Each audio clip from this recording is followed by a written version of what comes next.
JICA আমাদের অন্যতম বড় উন্নয়ন পার্টনার, অংশীদার। তারা বিশ্বের 151টি দেশে কাজ করেন, কিন্তু বাংলাদেশ হচ্ছে তাদের দ্বিতীয় বৃহত্তম হাব। এদিক থেকে বাংলাদেশ তাদের কাছে খুবই গুরুত্বপূর্ণ। তাদের সাথেও আমাদের আলোচনা হয়েছে। এখানে সাউথ ইস্ট এশিয়ার যিনি ডিজি, তার সাথে ফ্রুটফুল বৈঠক হয়েছে। প্রত্যেকটি বৈঠকই 1 ঘন্টার কম, কোনোটাই স্থায়ী ছিল না। দীর্ঘ সময় ধরে অনেক বিষয়ে আমরা আলাপ আলোচনা করেছি। বাংলাদেশ এবং জাপান দুটি দেশ আরও ঘনিষ্ঠভাবে কাজ করার মাধ্যমে আমরা বাংলাদেশের উন্নয়নকে আরও কিভাবে বেশি নিশ্চিত করতে পারি, এগুলাই ছিল আমাদের আলোচনার মূল বিষয়বস্তু। সেই সাথে আমাদের education exchange program, skill development program, বিভিন্ন খাতে তাদের বিনিয়োগ এবং বিদ্যমান যে সমস্ত প্রকল্প আছে সেগুলা সঠিক সময়ে যাতে মানসম্মতভাবে শেষ হয়, স্বচ্ছতার সাথে শেষ হয়, সে বিষয়গুলো আমরা তাদের সামনে তুলে ধরেছি। আপনারা জানেন যে জাপান একটি স্বচ্ছ দেশ, তাদের সবগুলা ডিলই স্বচ্ছ থাকে। তারপরেও আমাদের দেশে অনেক প্রবলেম আছে আমরা জানি। আমরা তাদেরকে এই বিষয়গুলো নজরে নেওয়ার অনুরোধ করেছি, যাতে তাদের অংশীদারিত্বের প্রত্যেকটি টাকাই গুনে গুনে কাজে লাগে, তার কোনো অপব্যবহার না হয়, অপচয় না হয়, দুর্নীতি না হয়, এখান থেকে লুটপাট না হয়।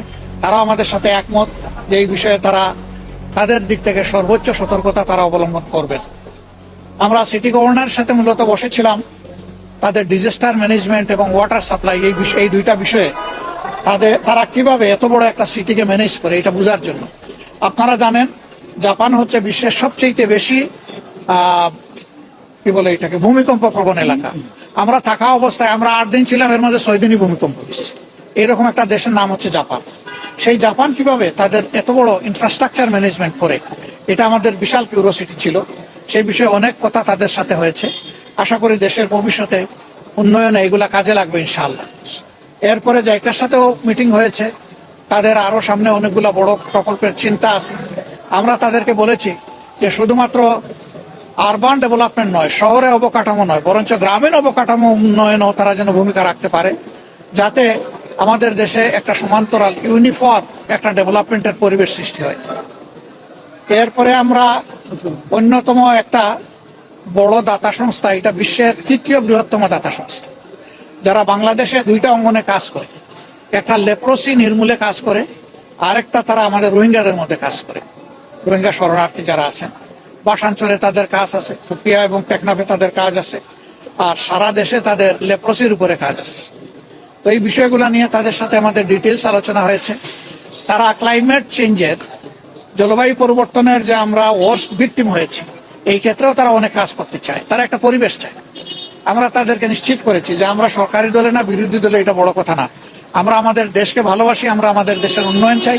তোমরা আসো, আমরা সবাই মিলেই তোমাদেরকে উপযুক্ত পরিবেশ দিব, যাতে তোমরা সুন্দরভাবে কাজ করতে পারো। এর বাইরে আমরা নাগোয়া নামের তাদের একটা বড় শহর আছে, 2য় বৃহত্তম শহর। সেখানে মূলত তাদের মোটর ইন্ডাস্ট্রিগুলো ওখানে আছে। এটাকে বলা হয় টয়োটার রাজধানী। তা আমরা সেই জায়গায় গিয়েছি, ওগুলা দেখার বোঝার চেষ্টা করেছি এবং সেখানকার বাংলাদেশি কমিউনিটির সাথে আমরা মত বিনিময় মিলিত হয়েছি। তাদের সুখ দুঃখের কথা শুনেছি, দেশকে নিয়ে তাদের প্রত্যাশা, ভাবনা, স্বপ্নের কথা শুনেছি। তারা কি চায় সেটা আমরা বোঝার চেষ্টা করেছি। এরপরে আমরা গিয়েছি ইতিহাসের এক করুণ সাক্ষী হিরোশিমা দেখতে। সেখানে মিউজিয়াম দেখলে আসলে এখনো চোখের পানি ধরে দেখা যায় না। বিষয়টা এতই মর্মান্তিক ছিল। সেখান থেকে বিশ্ববাসী কি বার্তা নিতে পারে, আমরা কি বার্তা নিতে পারি, সেগুলো ছিল আমাদের বোঝার বিষয়। তো যেখানেই আমরা গিয়েছি, সরকারি, আধা সরকারি, স্বায়ত্তশাসিত জাপানের সবগুলা সংস্থাই আমাদেরকে আন্তরিকভাবে তারা অভ্যর্থনা জানিয়েছে এবং সহযোগিতা করেছে। আমরা লক্ষ্য করেছি একটা জিনিস, যে বাংলাদেশকে নিয়ে তাদের বিপুল প্রত্যাশা আছে, কিন্তু আবার তাদের একটা সতর্কতার বা আশঙ্কার জায়গা আছে, যে তারা কি নিরাপদে সুন্দরভাবে তারা যেমনটা চায় স্বচ্ছভাবে কাজ করতে, সেটা তারা পারবে কিনা। এই জায়গাটা বাংলাদেশের এখন নিশ্চিত করার দায়িত্ব। বর্তমানে সরকারে যারা আছেন তাদের প্রতি আমাদের আহ্বান থাকবে, অবশ্যই সরকারেরই দায়িত্ব হচ্ছে দেশকে এগিয়ে নেওয়া। আমরা যারা সরকারের বাইরে আছি, আমাদের দায়িত্ব হচ্ছে ন্যায্য কাজে সরকারকে সহযোগিতা করা, সরকার ভুল করলে তাকে টান দিয়ে ধরার এবং তাদেরকে সংশোধন করে দেওয়া, প্রতিবাদ জানানো। সরকার যদি ভালো কাজের উদ্যোগ নেয়, তাহলে আমরা বরাবর বলে আসছি, বিশেষ করে সংসদে গিয়ে প্রথম দিনই বলেছি, শেষ দিনও বলেছি, যে আমরা সরকারের সকল ভালো কাজের সহযোগিতা করব। কিন্তু দেশের কোনো ক্ষতি যদি হয় আমরা নীরবে বসে থাকবো না, অবশ্যই আমরা আওয়াজ তুলব, প্রতিবাদ করব, প্রয়োজনে আমরা প্রতিরোধ গড়ে তুলব। এটি হবে একটা দায়িত্বশীল বিরোধী দল হিসেবে আমাদের।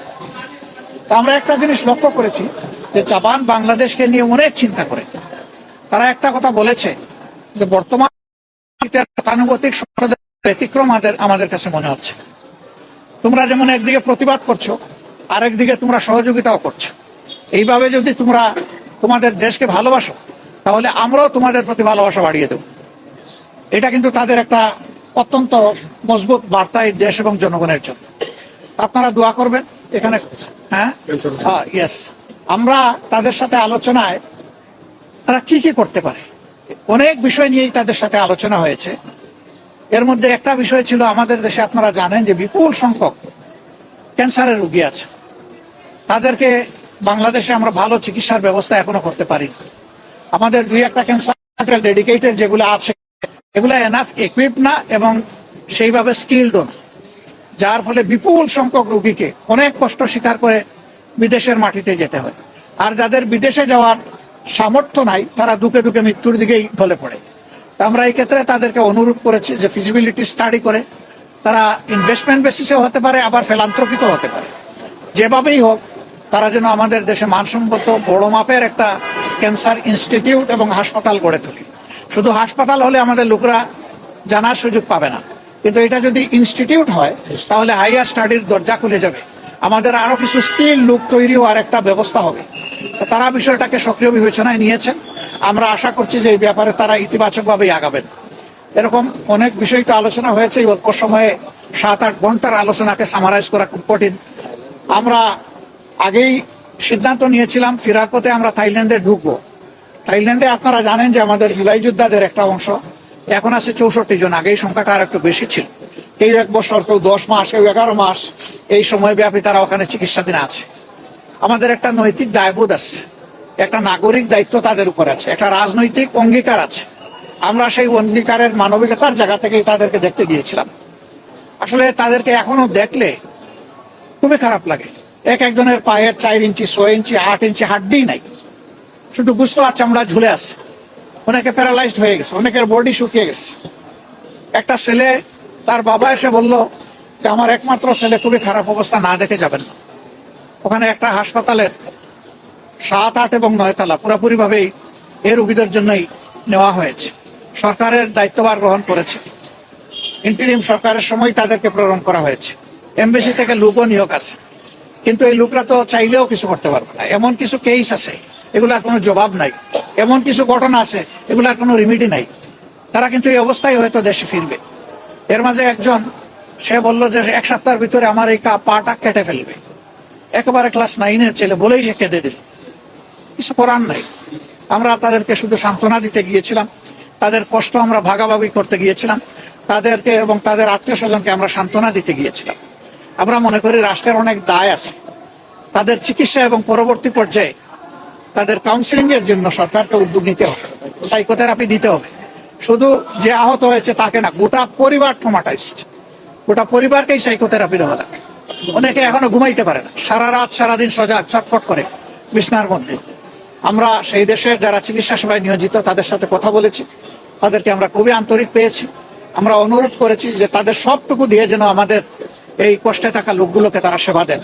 আর আমাদের সরকারকে আমরা অনুরোধ করব, তারা এবং আরো যারা বাকি আছে তাদের দায় আমাদেরকে নিতে হবে, সরকারকে নিতে হবে। তাদের সুচিকিৎসা সর্বোচ্চ যেটা সম্ভব এটা